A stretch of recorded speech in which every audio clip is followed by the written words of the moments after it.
semuanya. Dan itu. Hai.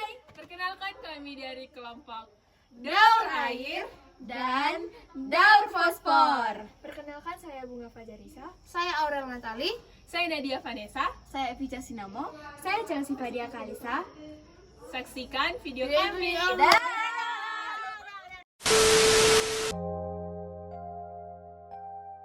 Yang pertama adalah daur air. Daur air berbeda dengan daur biogeokimia lainnya karena air dapat melakukan aliran airnya tanpa melalui proses kimia, melainkan proses fisik. Air juga dapat mempertahankan bentuknya sebagai H2O terkecuali terjadi proses kimia dalam proses fotosintesis. Sumber air di alam yaitu waduk, rawa, laut, danau, dan sungai.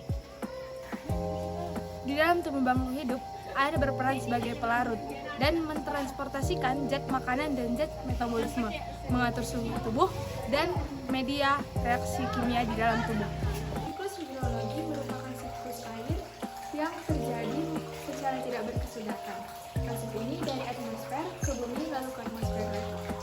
Proses ini berlangsung selamanya. Sirkulasi air terjadi melalui beberapa proses, yaitu evaporasi, infiltrasi, kondensasi, respirasi, limpasasi, dan konsumsi.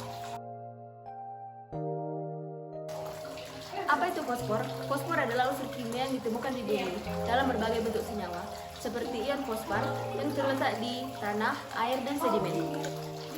Apa itu peran fosfor bagi kehidupan manusia? Jadi perannya itu adalah sebagai proses penunjangan evolusi makhluk hidup.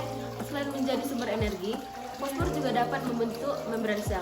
Bagi hewan, fosfor itu dapat sebagai penyokong tulang dan giginya. Selanjutnya ialah tahapan fosfor. Seperti yang sudah kita ketahui bahwa fosfor ini berasal dari batuan litosfer dan juga mineral lainnya.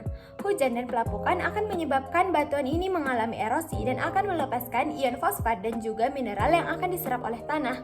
Setelah diserap oleh tanah, ion fosfat tersebut akan diserap kembali oleh tanaman dan akan dikonsumsi oleh hewan. Tahapan inilah yang dinamakan tahap asimilasi.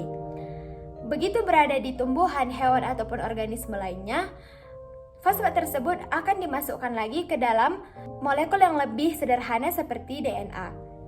Lalu terjadi proses dekomposisi yang dimana hewan ataupun tumbuhan akan mati, kemudian akan mengalami pembusukan yang akan kembali diserap oleh tanah.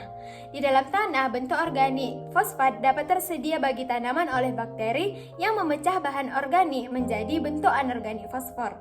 Proses ini dikenal dengan proses mineralisasi. Fosfor dalam tanah itu berakhir dalam air yang mengalir yang akan berakhir di lautan, dan terjadilah proses sedimentasi dari waktu ke waktu. Tanah dan air akan berakhir di sedimen dan batuan yang kembali akan mengulang proses tahapan fosfor tersebut melalui pelapukan. Dengan demikian, tahapan fosfor ini akan terus berulang-ulang selamanya.